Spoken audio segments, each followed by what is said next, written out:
when I was 15, I was writing my name on walls to say I exist. And then a couple years later, I was pasting people's faces on walls to say they exist. And after that project in the Middle East, it really gave me the trust and to realize, okay, art can change people's perspective.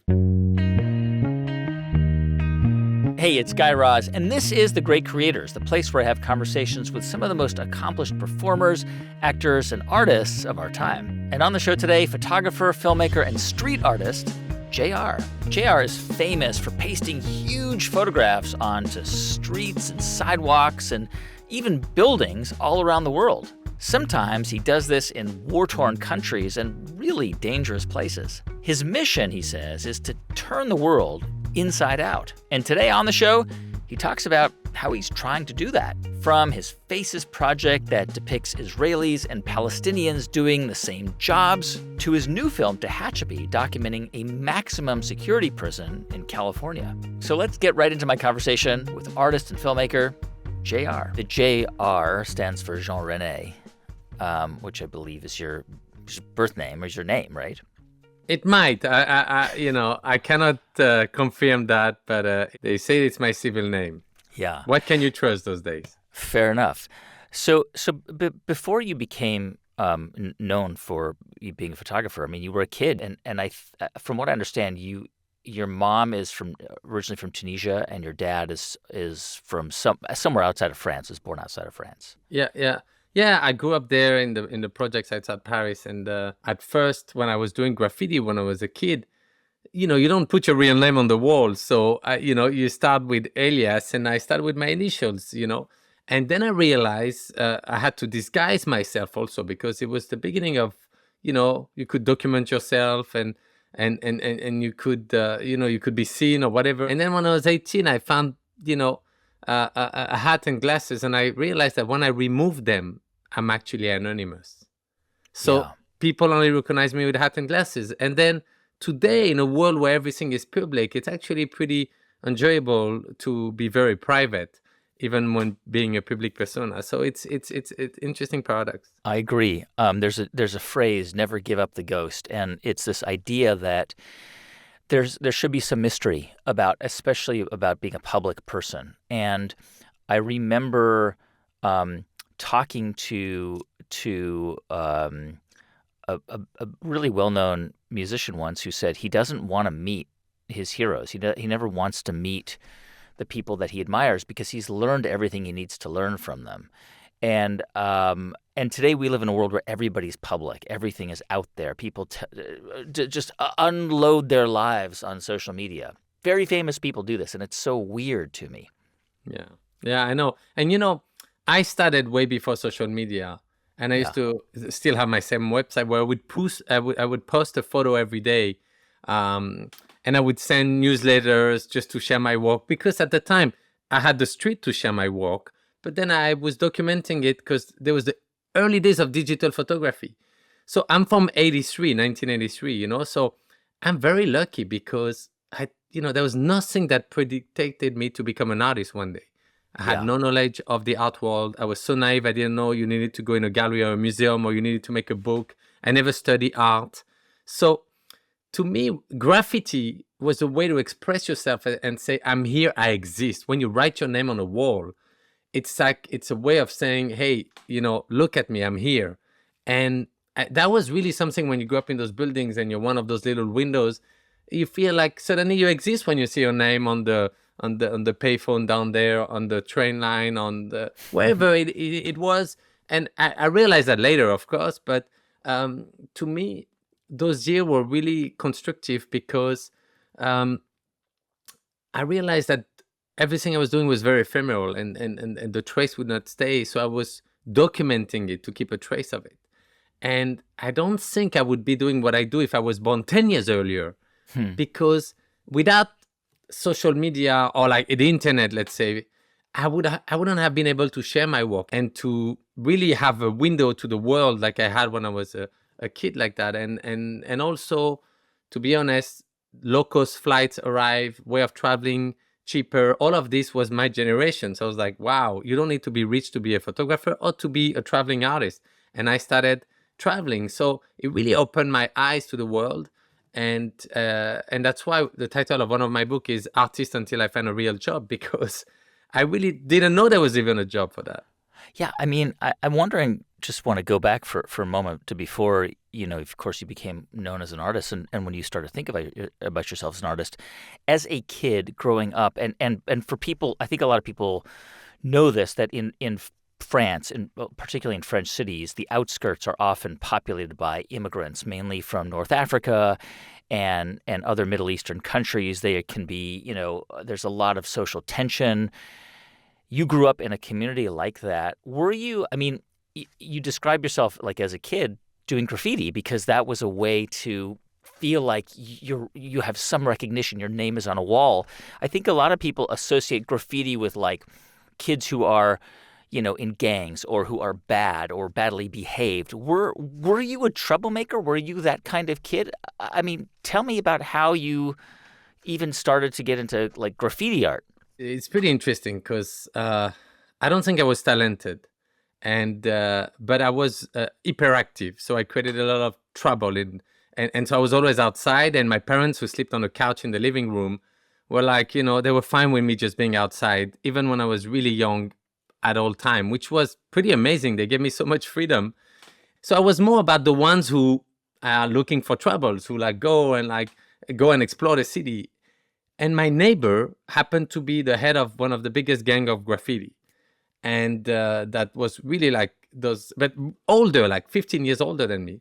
And I think as a joke, he saw me as a kid, writing my name with literally zero style. I was not even good at it. But I think he was like, oh, you want to see how the big guys work? And he took me a few times with those guys that were really like legends already in graffiti. And there was no way I could catch up on them. Like, they were kind to me, but they were doing those amazing pieces on the side of trains, on the side of walls. And each time they try to help me, it's just like, you can't just skip 10 grades, it doesn't work like that. And I think the fact that I was with way older and way more talented, and also it made me realize, okay, I don't think I'll be able to catch up with them. And I found a camera in the subway one day. Wait, a camera was just in the Paris metro? So I was waiting for a friend, and there was a bag there that I saw for a while on the seats.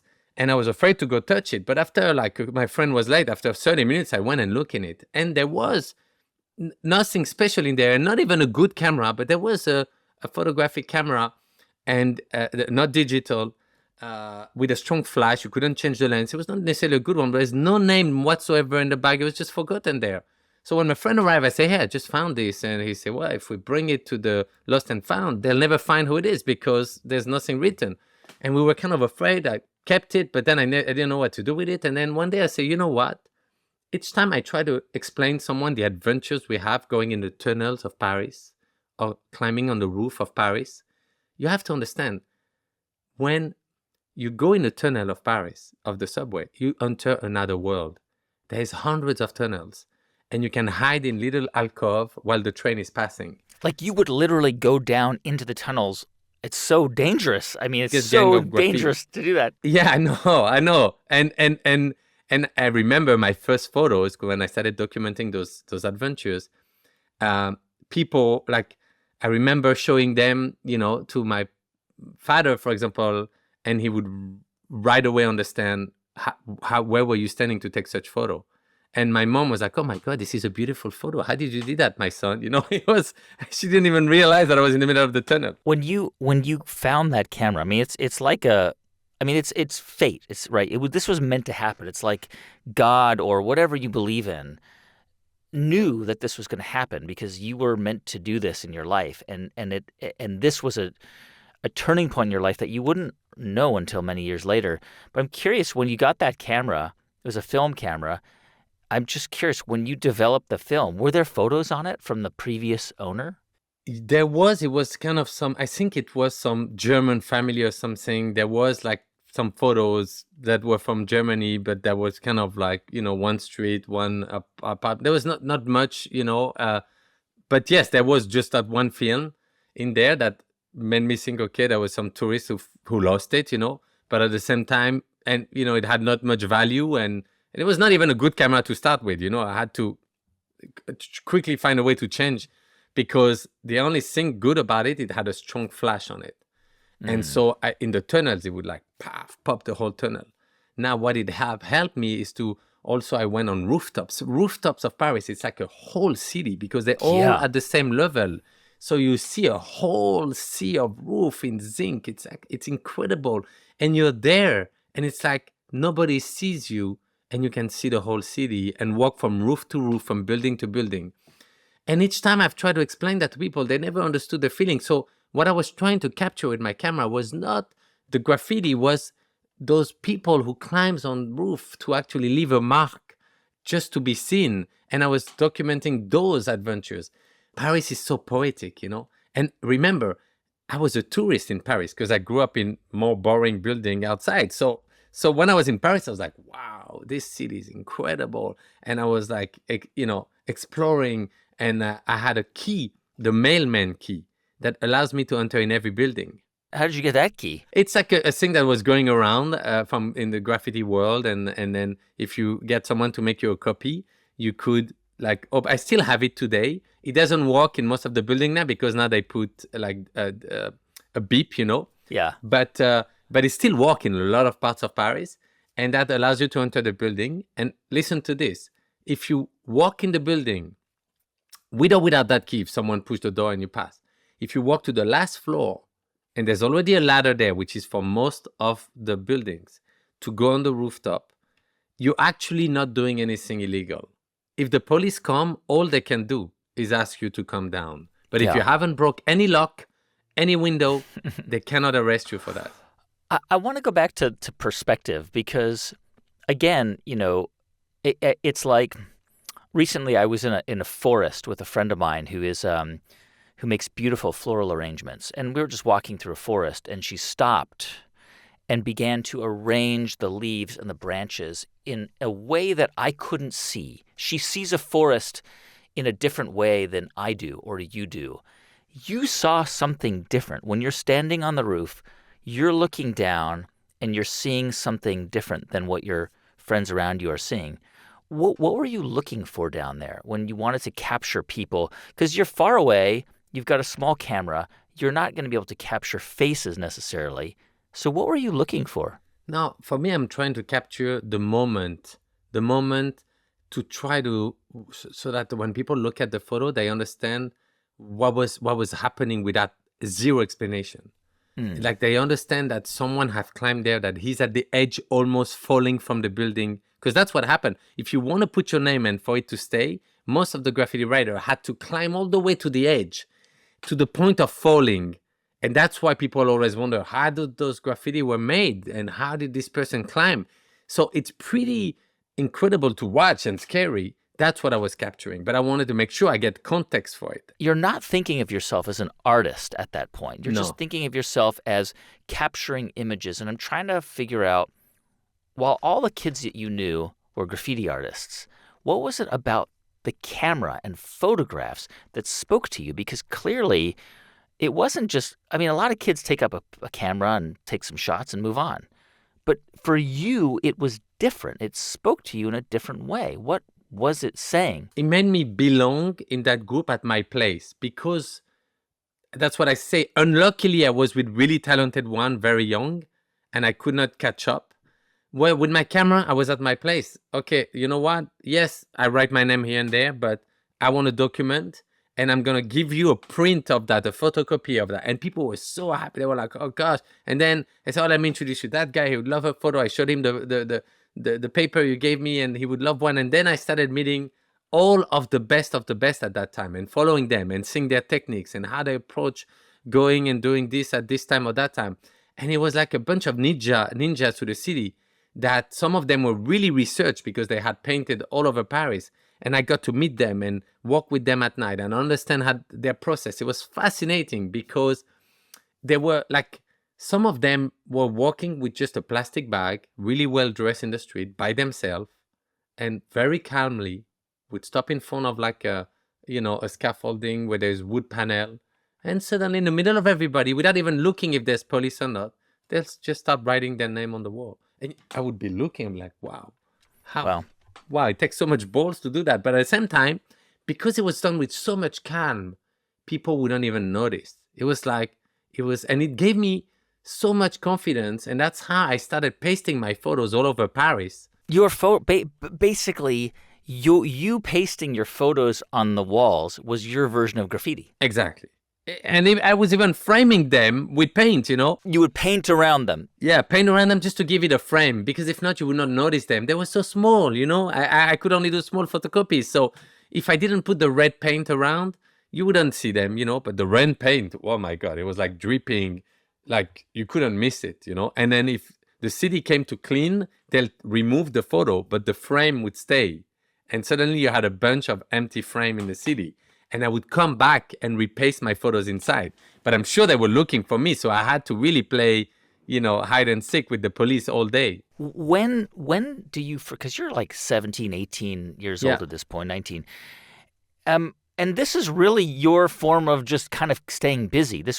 You weren't earning money. You weren't, at this point in your life, did you think, I think I'm going to be this. I'm going to be an artist and figure out how to make a life out of this? Or was it just what you were kind of doing to stay busy? No, I'll tell you. So at that time, one of my good friend, Lajli, who came from another neighborhood close by, and he said, oh, let's do some photos in my neighborhood. And I went there, and this neighborhood was really one of the worst neighborhood all around Paris. And really, you could feel this neighborhood is about to explode at any minute. The buildings are crawling down. Just tension. Yeah, tension and also decaying. They let this project die totally. And there's no other example in France like that. So I took some photos that day, including a photo of him, because he was filming me, holding his camera like a gun. But it's only a camera, but it looks like he's holding a gun, which then became one of my most famous photos until now, And I took some other photos. Then I went and I made photocopies of them. And when I showed him the next day and our friends, they all looked at it and they said, wow, why are you holding a gun? And we said, no, it's not a gun, it's his camera. I said, oh, yeah, it's his camera. Oh, gosh, wow, it really looks like he's holding a gun. And we realized there was something in that photo with those kids behind and then the other photos that we taken that day. And we said, what should we do with those photos? And we look at those big buildings. They were really big projects. And we said, why don't we try to find a way to enlarge them at the size of the buildings? But at that time, we didn't know how to do it. So I heard if you use an architect plans machine, architect plans are wide and they don't need to be long, but the machine can print long. They had giant printers. Exactly. So I went in a little store and I explained to the guy, this is what I'm trying to do. And he said, yes, if you cut your file in, like this, in a 36-inch, and as long as you want, I could print you strips. And then when you paste them on the wall, you just have like a puzzle to link them together. So I measured the building. I went and print those. And then I found a long, brush. So I had to build it myself because it was one thing to clean the pool, this very long pole to clean the pool. And I put a brush at the end of it. Then we realized, okay, it's going to take us so long that we need to, we're going to get arrested on, and, as we won't even have the time to unroll one that the police going to come. But the police were afraid to enter that neighborhood. And whenever there was large group, they would not really interfere. So we asked everybody in the neighborhood to be next to the ladder for the whole night. So suddenly the whole neighborhood was just there. And then I had my time. I took the glue, I put it on the wall, and everybody was watching. But it was my first time. This was the image of your friend with the camera? Exactly. And then some other images. But it would take me sometimes 6 hours to paste, or 8 hours, the whole night. And then the next day we would come at night and paste another one. The police would come, but they would never interfere. They'd keep driving. Now, when this was done, when we pasted maybe 6 or 7 buildings, and there was a little article because we let one journalist come. Usually journalists couldn't enter those neighborhoods. And so he came and he stayed with us, and then he made a little, in those free paper that they give in the subway. Mm-hmm. And it was about positive message about, people taking control of their own image. And then when that happened, the mayor sent the police right away. and said, and they started measuring everything and looking, and they were looking for me and my friend to arrest us, but we didn't sign our name and on it or anything, but they knew it was us. So at that time, there was a few journalists who came and I did some interviews, but the police didn't find a way to get to me. But the mayor decided to sue me. So he made an official complaint to the police and say, this is degrading public property, because it was public, and, wanted me to pay for that. The thing is, he filed against JR. So until they arrest me, they couldn't have my name. So I left France for almost a year at that time. I was afraid to... Where did you go? So first I went to Rome in Italy, and there was a community of writers and artists who welcomed me, and I started documenting them. And then from there I went to New York. And at that time, someone gave me a little bit of money to make my first book. And it was a tour about all the best artists that doing art in the street. Up until that point, you were not making a living from this. This really was just a form of expression. Yeah, no money at all. And the way I could paste those big photos, it's because I was still working at airport. I was doing small jobs. Some friends put some money into it so we can do it. And then the printer charged us almost, very little money. So we did it with our arms and a ladder to paste those. But it got seen a lot. It was all over the internet because people have never seen those photos. They knew that the mayor has sued me. And yet people were like, wow, this is cool. So international media started to come to the neighborhood, forgetting that it's a dangerous neighborhood, to meet the people who were on the photos and to say, hey, you're on the photo? Wow, how does it feel to be that big? And these were giant photos, just faces of people in the neighborhood. And they were also different colored faces, right? These were people who were descendants of immigrants from North Africa and from West Africa. And it was just different from what Parisians or French people had seen portrayed. Yes, and they could not believe that in that neighborhood, you have to understand that neighborhood was really seen as one of the worst neighborhoods in France. It's known. It's like it had this reputation. What's the name of the neighborhood? So it's called Clichy-Montfermeil. Uh-huh. And it's in the 93rd district outside Paris. And it became famous worldwide because a year later, in 2005, riots. The riot exploded. Mm-hmm. And the two kids that are being chased by the police, they were called Zied and Bouna. Yeah. They were just playing football. The police mistake them with some other kids that maybe have done some bad stuff. So those kids get scared. They start running. And they go in front of one of my big pasting where I pasted the guy with the camera. And there's an electric box there, like a big generator.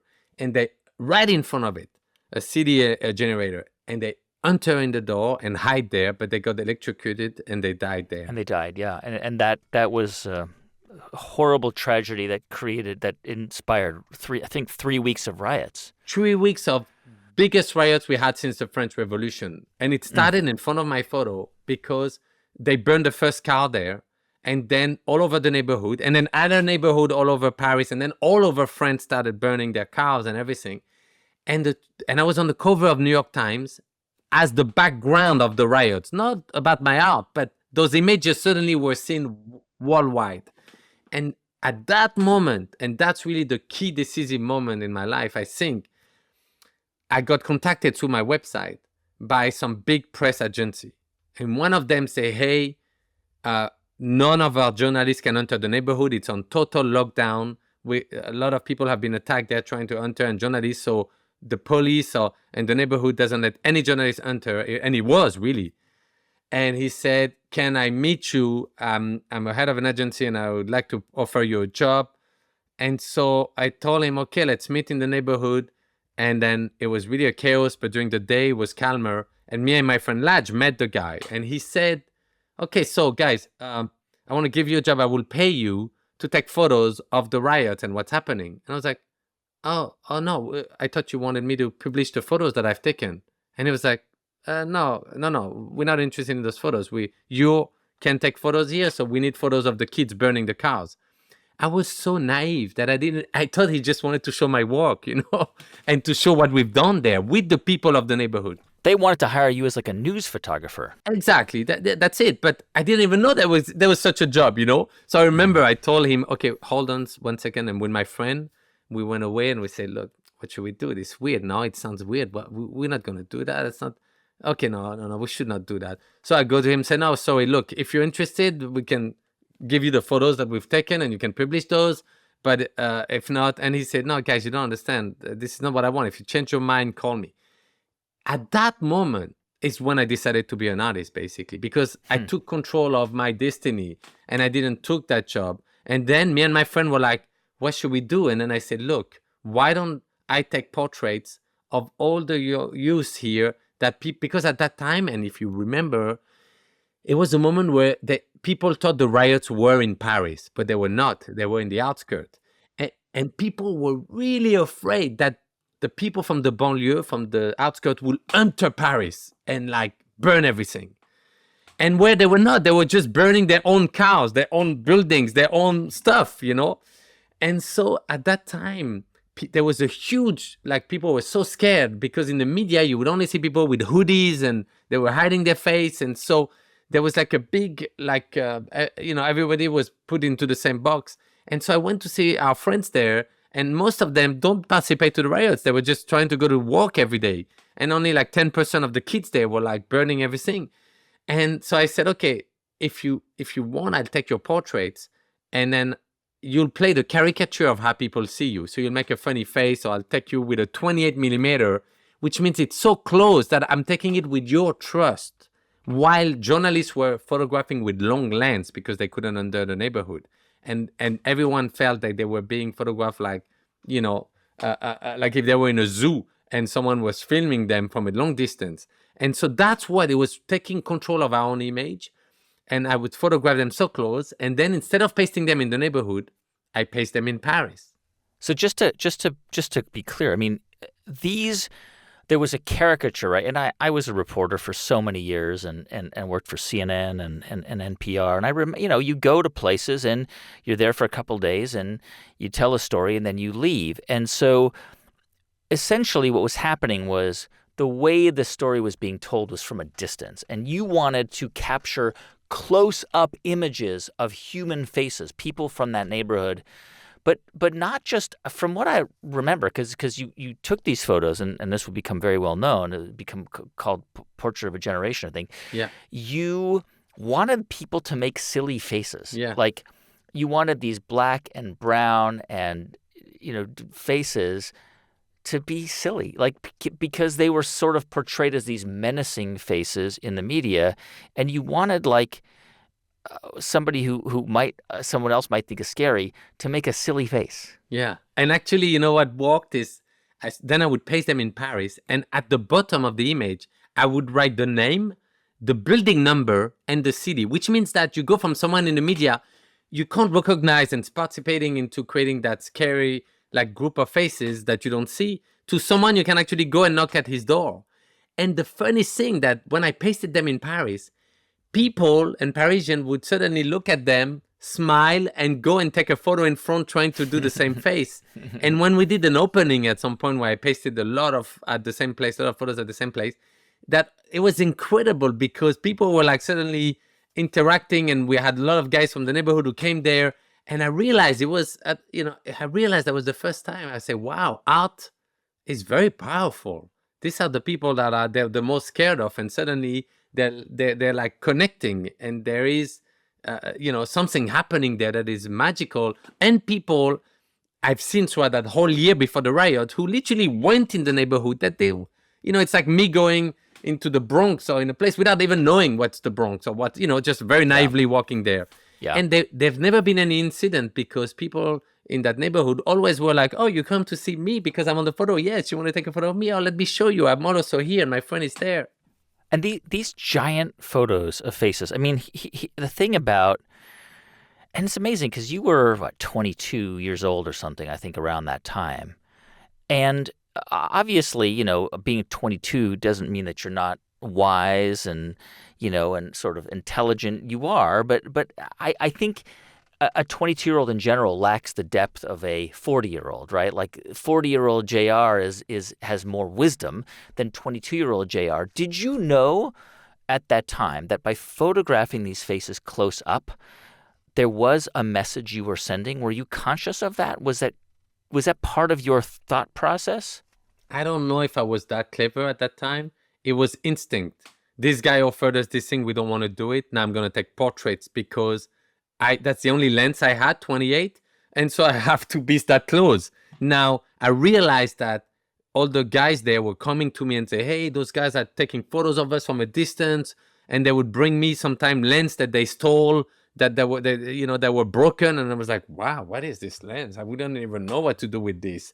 And I didn't have a professional camera. But I was like, oh, wow. Okay, so with a long lens, you feel distant from the people. And that's how people feel. I think that's what really saved me to be that naive, because I really walked with no pressure of thinking, oh, the art world will judge me or the press will judge me. I just didn't care. I was like, that's what I want to do. I'm going to take those portraits and I'm going to go at night and I'm going to paste them all over Paris.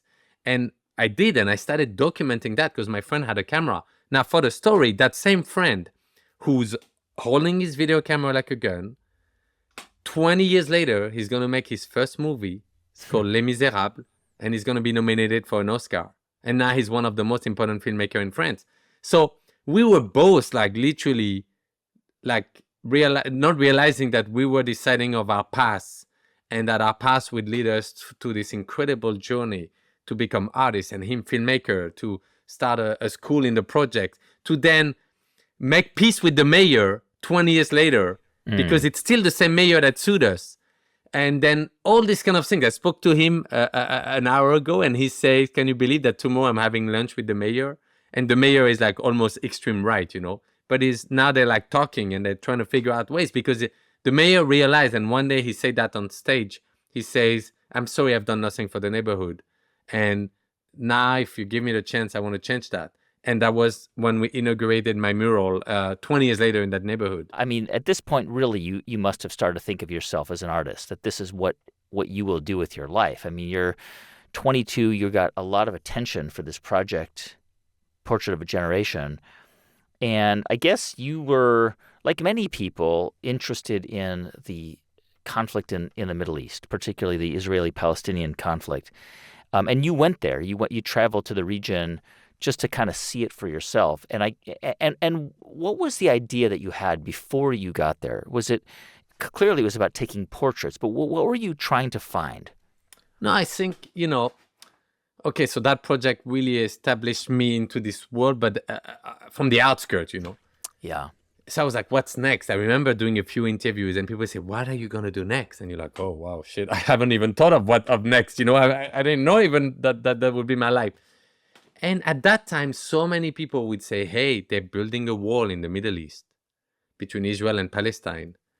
And you paste walls, you should go see it. And then when you hear it 50 times, you're like, okay, I guess I should go see it. And also, in France, we talk a lot about this. I'm sure it's the same in America, but there's a lot of people from North Africa. A lot of people are very, it's a big subject. There's a lot of emotions around it. Yes, but a lot of the people there had never been there. Nobody knew. They just vaguely know there's a place called Israel, a place called Palestine, and then there's a place called Gaza, and then there's, the occupied territory. Everything's very confusing. Nobody really knew what's what, even including myself. So I was like, you know what? They're building a wall there. Let me go see. And I went there with my friend Marco, who was helping me at the time. And we went there very naively. And we realized, wait, we have a French passport. We're neutral. We can go both sides. We can literally land in Israel and then drive to Palestine through. There was no wall. They were building the wall, but through a checkpoint. Mm-hmm. And with a French passport, you can do it, which is something that an Israeli cannot do, or at that time under certain reasons, and the Palestinian cannot do except for work reason and stuff. So they only see each other and through the media, and usually they only see the worst of each other through the media, because usually it's bad incidents that are being reported. So in a very naive way, I thought, oh, it's the same between us in the projects and Paris. Oh, let me go see this. And then we were like, okay, how should we treat this? And then we realized, well, there's regular people, right? There are people who are hairdresser, teachers, any kind of work like security guards. Bus drivers. Yeah, exactly. We should on both sides of that wall, essentially. So I photographed them playing their own caricature, like the person project. And they say, but why do you do that? I say, oh, no, wait. You're a taxi driver. I'm going to photograph you playing your caricature because that's how on the other side they see you. But then I'm going to go on the other side, find a taxi driver and photograph him also playing his own caricature because that's how you see him as a monster and vice versa. So you would have a photo of a Palestinian taxi driver and an Israeli taxi driver. And when you say in their caricature, just the expression on their face, you would ask them to do just what would you say to them? I would say, how do you see the people on the other side? Well, they're monsters, they're killers, they're this, they're that. And then when I would go on the other side, I would say, how do you see your neighbors? Oh, they're the worst. They only want to kill us and this. I say, but what if there's a guy who's just like you, who's a hairdresser, and he only want to raise his family and be in peace? Oh, yeah, I'm sure there are people like that. But I mean, still, they're like, there's a lot of like people who are bad people. And I say, but would you be okay if I find a guy just like you? I'm saying just like you on the other side. Would you be okay if I paste you together? Yeah, of course. Do it if it can help, whatever. Now, each time they say, we'll give you our portraits, we'll sign you a little release, but you have to do it. I was like, oh, okay, yeah, I will do it. And they said, no, you have to do this. And they say, well, how big are you going to paste it? I said, I don't know, like the size of your door, of your building. They said, really? And I say, yeah, and I would show them the book of the projects I've done in France, and like, oh, wow, yeah, that would be great. Now, it took me a couple months to come back. And I realized what? I realized that I could not get any sponsorship or any help or any permits, because if I have the help from a government from one side or the other, I'm pro this or pro that, I realized to really be neutral, it had to be my own money. I had to fly there. All my friends who wanted to help me had to fly them and pay their own tickets. And the only budget was just renting a van and finding a place to sleep. That's it. Because if not, if I suddenly have Coca-Cola who pays for the project, then I'm pro-Israel. And if I have Coca-Cola, I'm pro-Palestine. Like anything would be subjected to... Everything is so politicized there. Exactly. No matter what you do, yes. Correct. So I was like, let's be totally neutral. Let's fly there and let's start. And so what we really did is we went there, we drove to Palestine and we started there.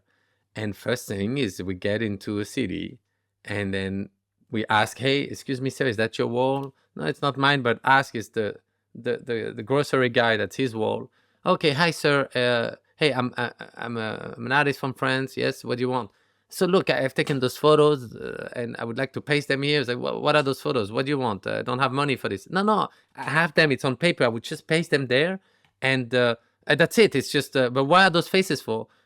They're just art. It's for peace. Well, what do you mean peace? Not because one of the taxi driver is Israeli, the other one is Palestinian. I say, okay, well, yeah, if you want, you can paste it here. I say, you sure? Because he said, no, it's okay. Just, do it. That's a good idea. Okay. Then I start pasting. And, it takes a bit to unroll one. Then a group of people start coming. And, and they all look, okay, what is it? What is this? No, it's just some artist doing something. Okay. And then they say, excuse me, so what are you doing? Well, I'm an artist from France, and I'm pasting those photos. Oh, good. That's good. That's great. And then silence, and more people come. What is he doing? No, he's just pasting photos. Then someone would say, wait, sir, what are those photos? Oh, I say, it's two taxi drivers. Okay, they look. And then they say, but why two taxi drivers? I say, because one is Israeli and one's Palestinian. Can you recognize who's your brother and who's your enemy? And they look at it and they say, of course, I can recognize that. This is my brother. I said, no, that's Israeli or that's a Palestinian, but it's okay. I give you another chance. And then I had a book with all the double portraits. And then people say, they would laugh. And there's actually a documentary about that. It's called Faces. It's online for free. You can find it. Now, what's incredible in this project is that in each places, people would say, but we let you do that here because we're open-minded. But if you go on the other side and you try to do the same thing, they're going to kill you. And each time I go cities to cities, people are so open-minded. They let me climb their roof, their things. They're really it's going to be on their own building. And all of this is documented. You see the reaction of the people. You see groups, sometimes hundreds of people in the street. And I only got arrested once there, and then they evicted me from the country, but they didn't brought me to the airport. So when I left the police station and the army, I actually went back in the street and we continued because I was like, I can't fly back again. So I'm just going to paste everything I can until they really evict me. And then we did the Israeli side, and same thing happened. They said exactly the same scenes. Now, at one point, I was like, okay, now as a symbol, we need to paste the separation wall or security fence, however you want to call it. We need to paste this wall. Paste the photos on the wall that separates Israel from the West Bank. Exactly. And on both sides. So we started on the Palestinian side, and we thought, okay, there's less patrol because no one is trying to climb over that way. So let's go. And like we came early morning, we put a ladder. Our ladder, believe it or not, was too short. And so we asked our guy there, hey, how can we find a ladder? We need a ladder. He's like, well, we're in Bethlehem here. I mean, it's pretty hard. He said, oh, wait, I know, at the Church of Nativity where Jesus Christ was born, I know they have a bigger ladder. And then suddenly he brings a wood ladder that's probably there for, who knows when, hundreds of years, and that we started using to paste. Now, we had also a famous photo of a priest, an imam, and a rabbi. The three of them making funny faces, and they accepted to be photographed and pasted together. So we started with this image. And, people come and look and say, what are you doing? Is this a good thing, a bad thing? We can't tell. And we keep pasting, and nobody comes and arrests us. So we're like, oh, wow, okay. I mean, here it's actually chill. We took our time. People come. Suddenly there is like some nuns who walk by and say, hey, we recognize this is, Brother Jack. We know him. And they start pasting him. There was like a beautiful feeling in that date. It was incredible. And people ask questions. Why? Like you'll see in the documentary, there's so many little conversations that are everything. It was shaping my mind at that young age of like the power of art and the power of the conversation they would bring, because it was just paper. And so yet it was big, it was visible, it was touching one of the biggest problems in the heart of it. And at the same time, with humor and with conversation. And so the conversation was not always like, oh, it's great art. No, it was actually really provoking, and we would go in depth, and I would understand that it's so, it raised so many questions. It actually raised more questions than it gave answers. These portraits of Israelis and Palestinians who do the same jobs that were pasted on either side of the separation wall got a lot of attention, and a lot of people, as you describe, looked at them and saw in these images another human. Here we are. This was in 2007 when you did this. We're talking now in the midst of probably the worst crisis in the region easily in 40 years. And just at what seems to be an unimaginably intractable level of hatred. I think many people do not see how this ends, how this is resolved. And I know we're kind of moving off this story for a moment, this project, but when you think about the hope and the kind of the glimmer of hope that you saw at that time and where we are now, because I believe like you and you had a whole project called Art Can Change the World, I think. And I've always believed that these kinds of projects can really change people.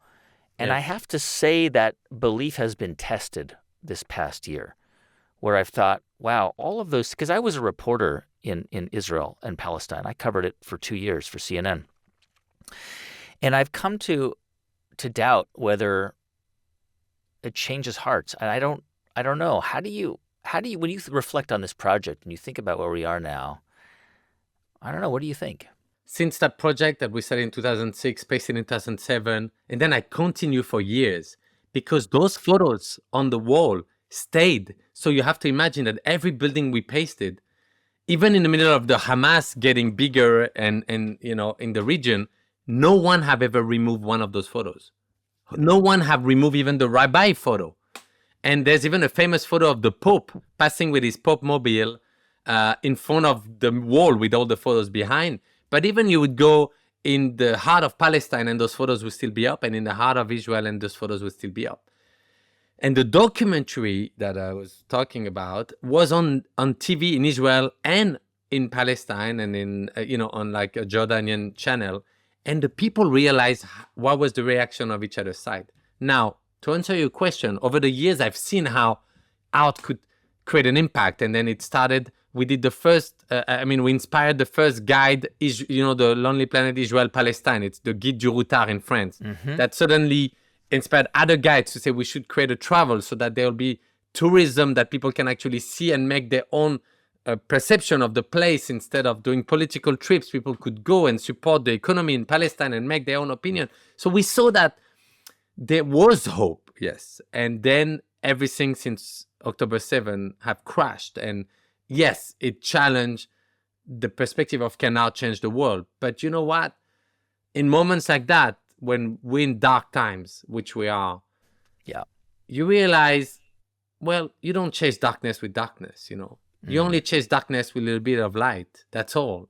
So light is the only answer. So even if, yes, as we're talking now, we're back to not square one, we're back to 40 years, like we have to again restart, show humanity, remind people so many essential and things where they're going through this, one of the hardest struggle of their life and of our times. But all I can think of is I have to have hope. And, it's Agnes Varda, who was a filmmaker with who I worked, and she died when she was 94 or 5. And she always used to tell me, she said, JR, if us artists, we lose optimism, or even she'd say utopism, to be utopist, then who's left?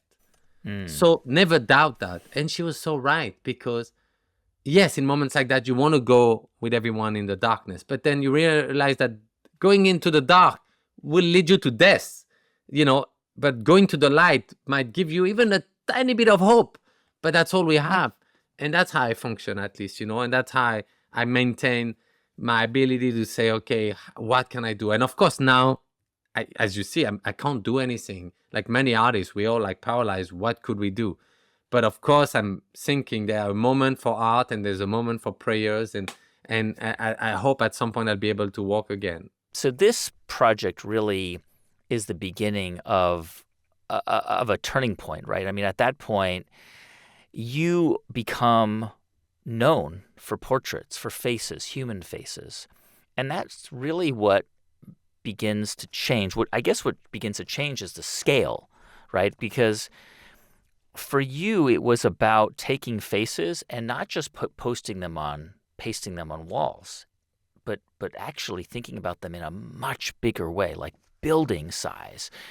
I mean, the kinds of portraits that you could only see from an airplane. Tell me about how you started to think about faces, because when you were 15, you were photographing from buildings. Now you're photographing faces. You know what it is? It's actually pretty simple. I understood that later. When I was 15, I was writing my name on walls to say I exist. And then a couple years later, I was pasting people's faces on walls to say they exist. And that's what I've been doing the last 20-something year, And so art have a power. I'm just starting to understand how it can change people's perspective. And if you change people's perspective about a situation, you actually can change the world, because we see the world with our own perspective, and that can shift a whole dynamic of how you perceive the world and the impact you can have on the world. So then I was looking at the media a lot, TV, and I saw 3 guys just being killed in a favela in Brazil, and they had been kidnapped by the police. Let me go there and see. Go to these places where you heard about violence happening, and you wanted to figure out a way that you could bring people's their humanity, I guess, to life. Exactly.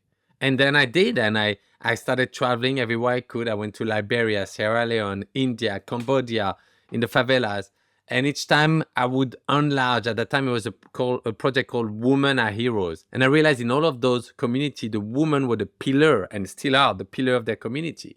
And I wanted to enlarge them so big, because they were the first one, and they're still the first one that are the victim when there's a conflict and when there's a war. And yet, the men are the ones who are controlling those neighborhoods. And I wanted to, knowing that the walls were something where if I wanted to paste on them photos of women, the men who are holding the street would have to help me paste, and would have to actually suddenly, like in Liberia and all those places I went, Sierra Leone, where there were often the guys who run the street were the one who actually raped those women during the conflict and were like, being the rebels that created so much violence around them.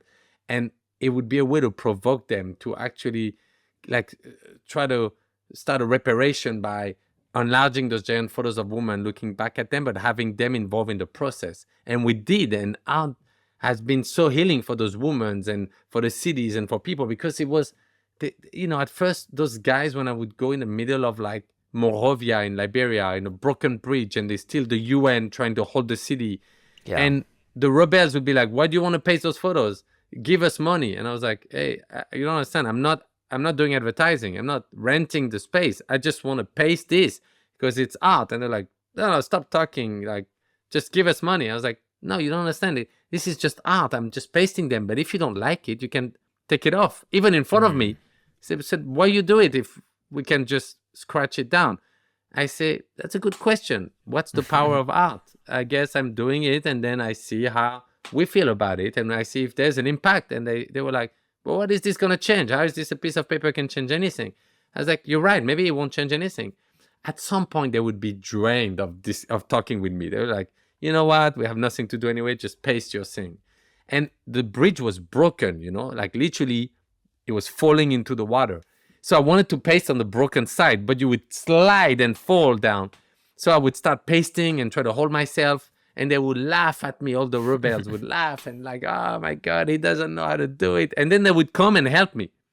And that's the situations that art create. The process was the art. It's actually the process. Then the photo was pasted, and I take a photo to keep a memory of it. But it was always the process that I realized brought people that are not supposed to come together.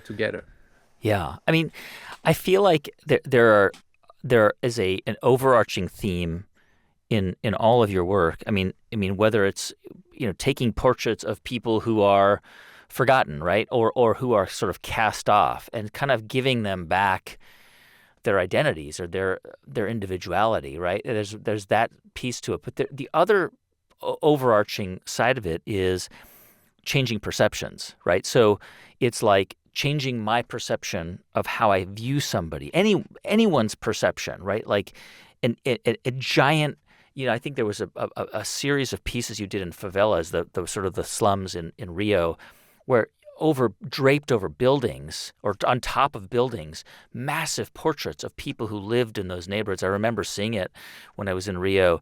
But also, this idea of changing perspective with some of the other projects you've done, like you covered the pyramid in front of the Louvre, the famous glass pyramid, with a photograph of the Louvre Palace behind it. So if you walked in front of the pyramid, it kind of disappeared. It was like a David Copperfield making the Statue of Liberty disappear. It disappeared because you all of a sudden saw this black and white photo that blended in with the palace behind it. Yeah. So tell me a little bit about this idea of kind of getting people to shift their perspective and the way they see the world. Well, I realized because of going in all those different places in Kenya, I covered the roofs of those slums so that with a vinyl, so it would actually protect their roof against the rain. And from Google Earth, you could see it. And when you fly into Kenya also, and you suddenly see the slum looking back at you. Same in the favelas in Brazil, where I pasted the eyes of the woman all over the favelas in one of the worst favelas of Brazil. And suddenly it would bring a pride to the community, and those women would suddenly say, hey, we are here, we exist. Now, I realized that changing perspective can happen in a slum or in the richest city, or, it's dignity doesn't have social classes, Yes. And so I could do it anywhere. And so I've done it, in so many places, and not only in poor places, literally any places. I just wanted to work with people, wherever they are, wherever they're from. And all the way to like a place like Paris. And you would take the example of the pyramid. Or I did it twice. One, I made it disappear. And the second time, I made it reappear by actually pasting the entire floor around the pyramid. So the entire square of the Louvre, to create an illusion that the pyramid is 10 times bigger and go underground and continues, under the caves and like in secret places. And you could actually literally see it like, oh, wow, the pyramid is way bigger. Yeah. Not to to do that, you need hundreds of people every day, because we created this massive work place where we needed 400 people a day and to paste the 1,500 strips. So it's like a massive pasting. And just to clarify for people listening, we'll put this on our website, but it's this, you pasted thousands of photographs, pieces of a photograph around the Louvre's, this is another project, around the Louvre's Pyramid to make it look like the courtyard was actually like a rock quarry. Like when you look at it from a distance, it's that trompe-l'oeil, I can't pronounce it right. Trompe-l'oeil, Trompe-l'oeil that gives you the impression that you're looking at a cave in the, like all of a sudden it was excavated, but of course it's just photographs in perspective. Yeah, exactly. And there, from only one angle, you would see something totally different that you will never forget. Now, it raised many questions. I realized also, even when we did giant pasting like that, what people remember at the end of the day was not how beautiful the piece was, it was who they have met during that day. The constraints of the pastings create a process that actually makes people talk to each other, and that's what they that's what they carry home. And I realized that in our lifetime, where we're so disconnected from each other because of technology, we feel more connected, but we've never been so disconnected. Right. Anything in my process of creating art, of bringing people physically together, is the center of my work. My work is about creating those interactions. So if you think of any of my projects, I will always choose the hardest way to realize it, which means as many strips of paper as you can imagine. The most complicated process, very archaic, even if I could just project it or put a banner or whatever to create a way better image. But I will take the complicated path, because during that path, there'll be interactions, there'll be people talking to each other, there'll be things that are impossible, might become possible. There's also a bigger chance of failure than success, but if it works, then it's something that you've never seen.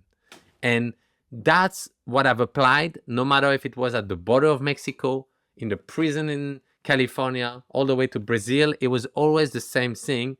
And what created change that we started measuring is an impact, literally real impact that we could measure and see how art could change the world, is because of that process. It's because suddenly people that were not supposed to talk to each other started talking to each other, and things happen.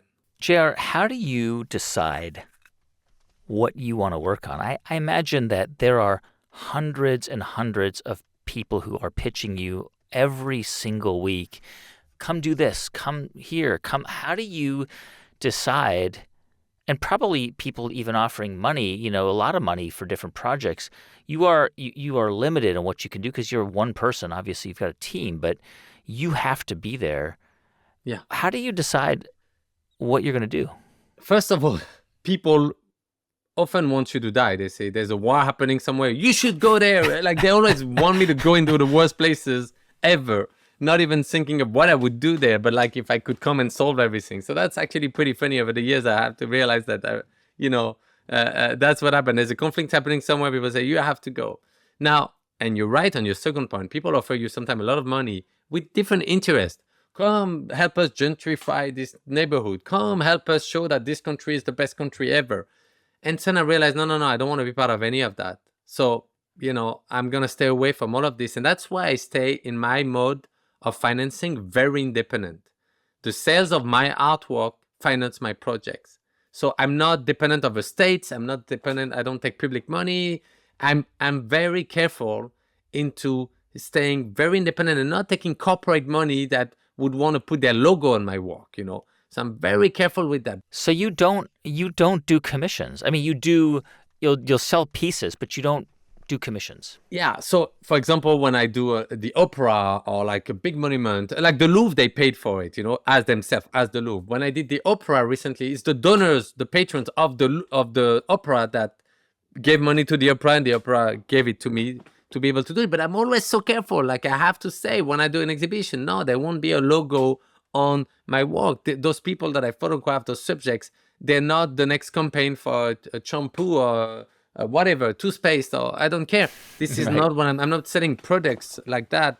And so I realized what gave me the most freedom is selling my art. And through this, a collector buys a piece. It's his piece. He do whatever he wants with it. He can resell it.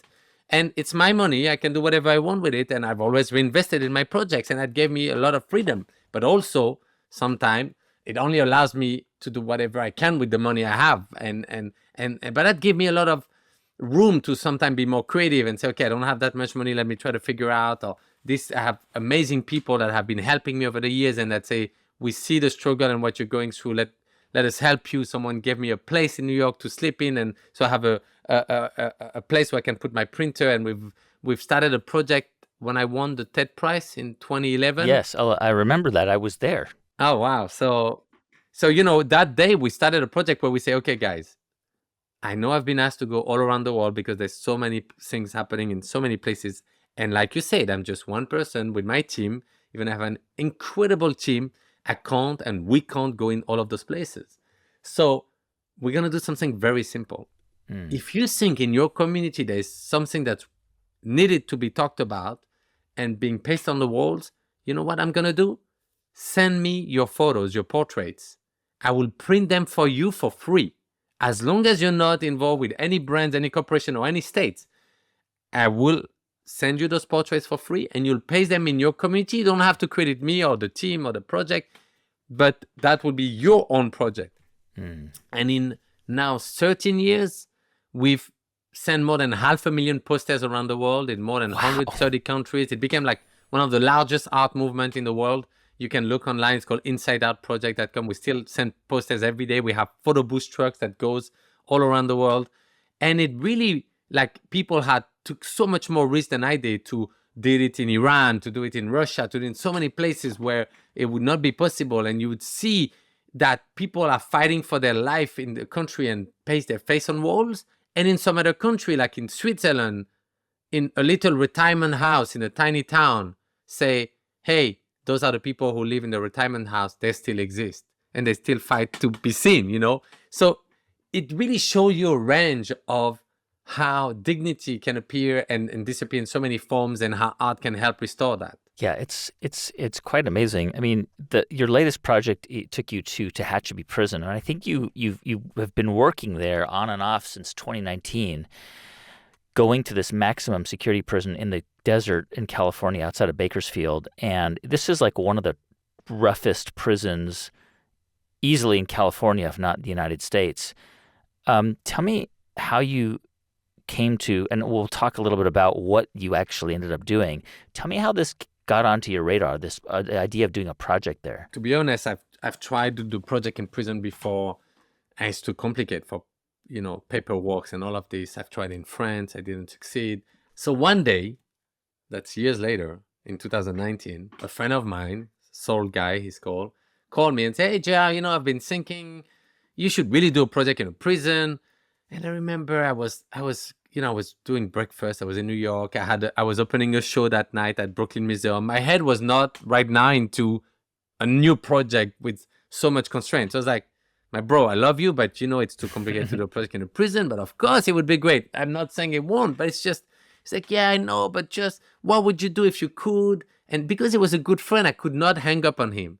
And so he said, what would you do if you could? And I say, well, remember the project at the Louvre where I pasted the entire the entire courtyard? And he said, yes, I remember. I said, I would do the same thing. I'd paste the entire prison.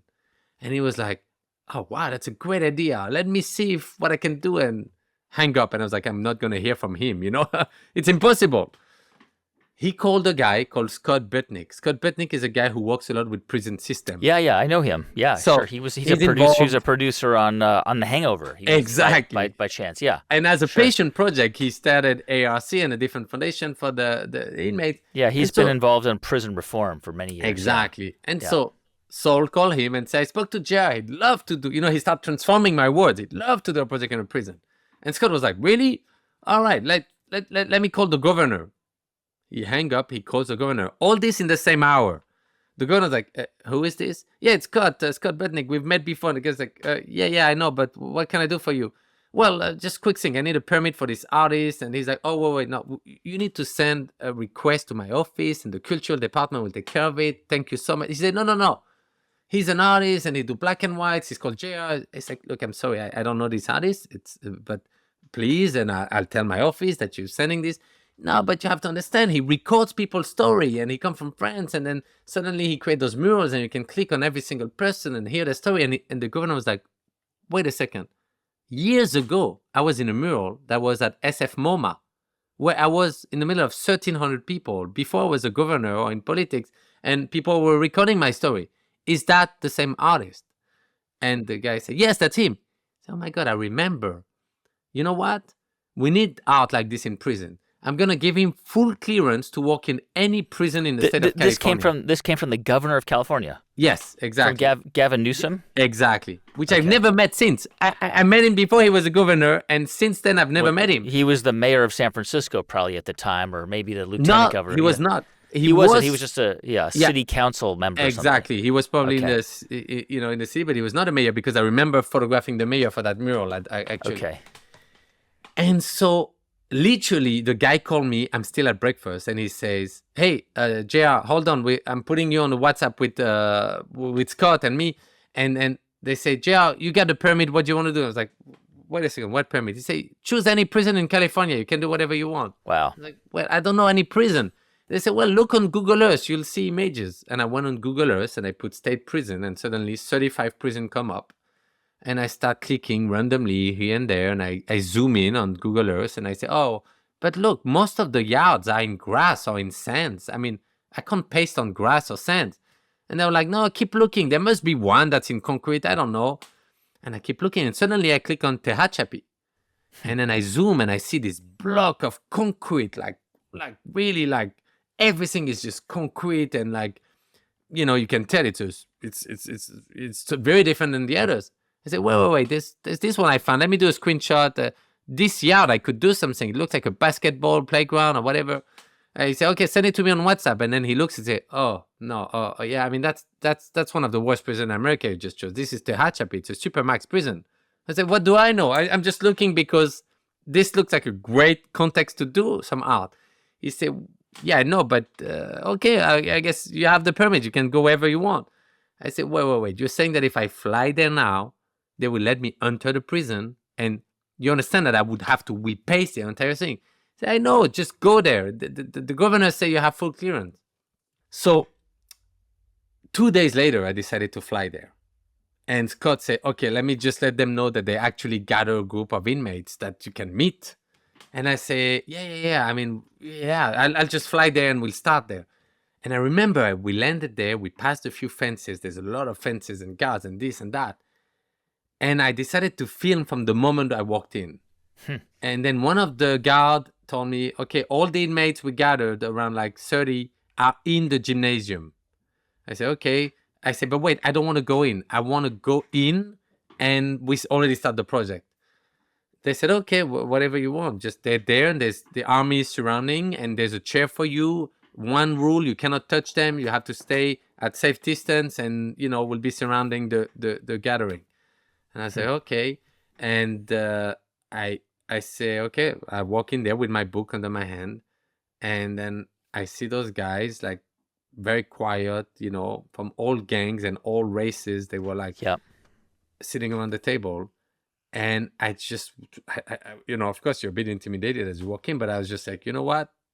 Hi, my name is JR. And I just shook the first guy's hand I see. And he is a bitch.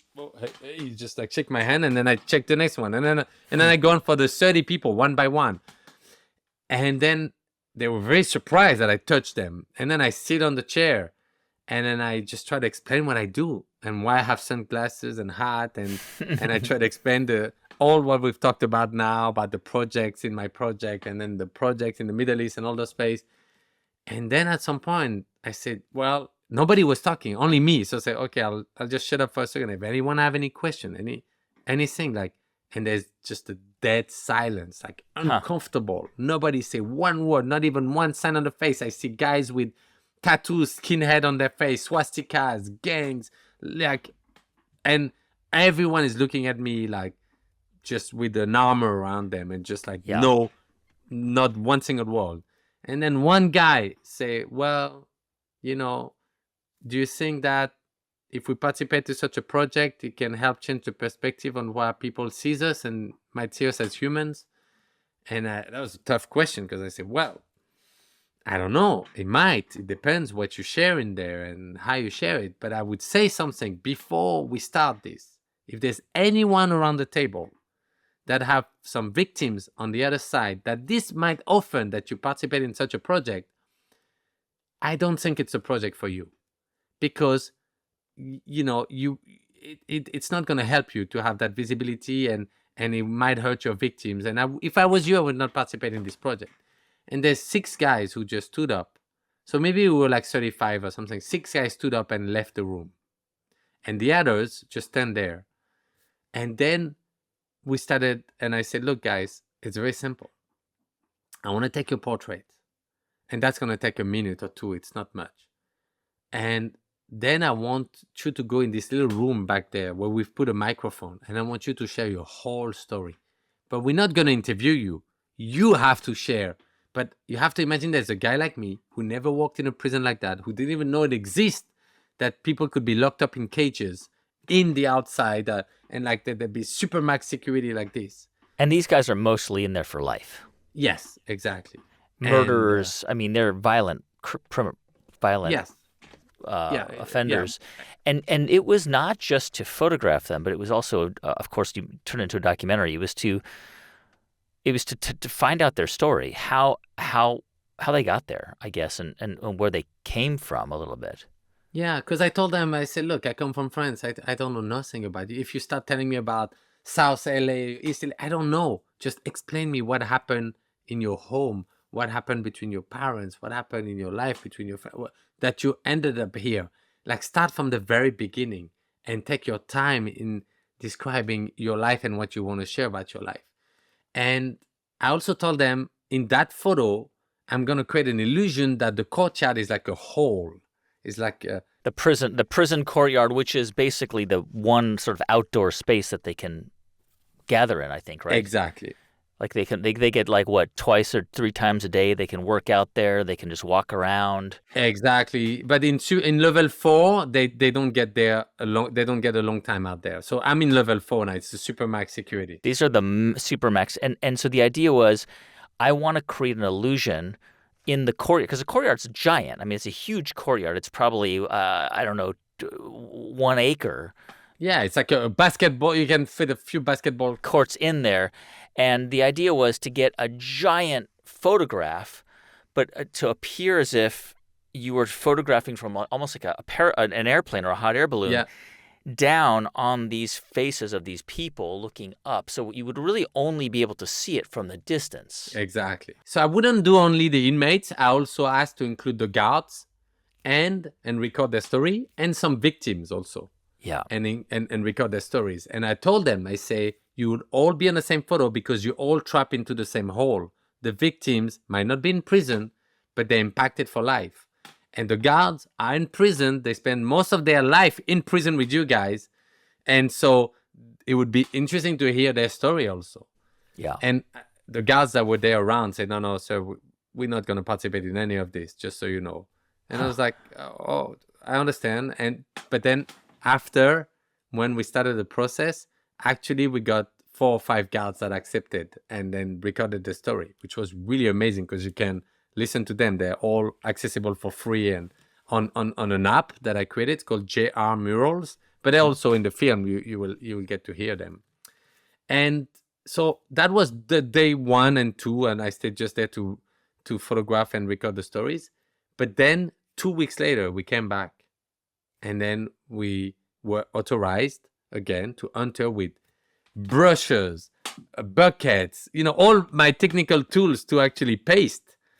And then they closed the yard again. They let those inmates come in. We also had some victims come in that from the outside, and some ex-inmates come in. And also there was a lot of guards to surround the yard while this would happen, because they were afraid that suddenly a brush could become a weapon, a bucket could be broken, and the plastic could become a weapon, anything. So every hour they would recount everything we brought in, from a squeegee to a brush to anything, to make sure everything was still there. And so it could go wrong at any moment. And everybody knew that, because that it would mean that the whole project would stop. They were basically waiting for someone to do a mistake to say, hey, this is not going to work. We shut down the whole project. So I remember there was this kind of tension. And me, I was just trying to say, okay, guys, this is a big yard. It's really cold in the morning, really hot in the middle of the day. We got to get going. I'm going to explain you how we paste. But now I don't care which gang you're with or that, but we got to all be together and make one to this, because at the end, we need those strips to be pasted next to each other. And this puzzle, we don't have a double for every piece, so we cannot miss one. And so then I started like saying, okay, guys, this is the idea. We take the glue, we do this, we do that. You guys choose. I have some of my team here. So they almost forgot that some of them hate each other and they're from like different race. Like, we had to paste this. It's amazing. I mean, over the course of the 5 years that you worked on this, I mean, you got to know some of these people, and it's complicated, right? Because on the one hand, you want to show, like all of your work, you want to change our perspective. But on the other hand, it's risky, right? Because as you say, images of some of these men could reignite trauma for people who were their victims. And it's a huge risk that you were taking with this. Yeah, that and many a risk, because when I told them, if you have victims outside that might, often I would not participate. I trusted them. There's a trust. You're not be able to confirm that. Exactly. And you have to think of that for any of my projects. There's always a bigger chance of failure than success. But you know what? As an artist, I'm allowed to fail. And of course, that's not what I'm trying to do.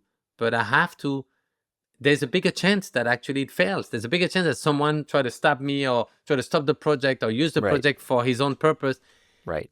Of course, that's the thoughts that everyone had in mind. But like in the Middle East, they'd say that I'll be attacked and kidnapped and this and that. And at the end, none of this happened. In so many places, it's the opposite that have happened. But of course, it could happen. It's still an eventuality.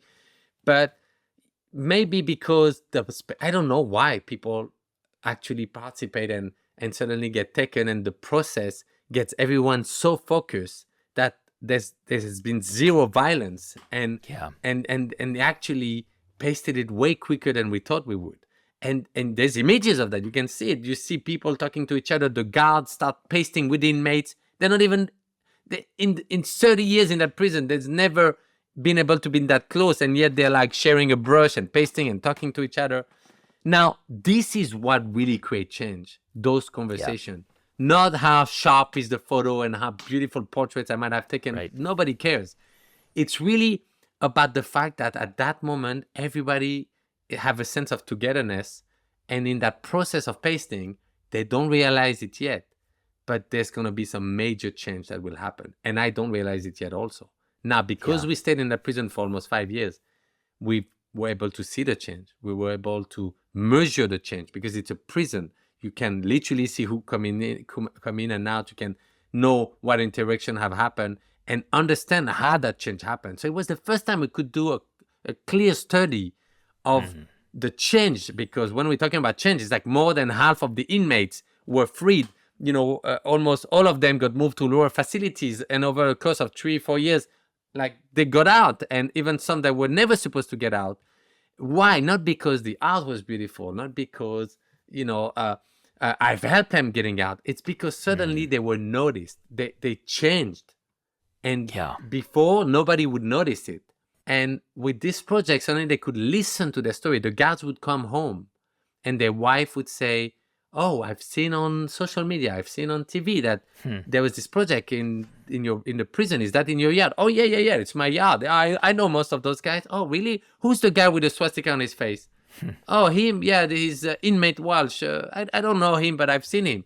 Oh, well, look, on the app, we can click on him. Let's listen to his story. They will click on him and they listen 20 minutes or 25 minutes, which is a conversation they could never have in the prison. When a guard would listen, 25 minutes of an inmate, it's not possible.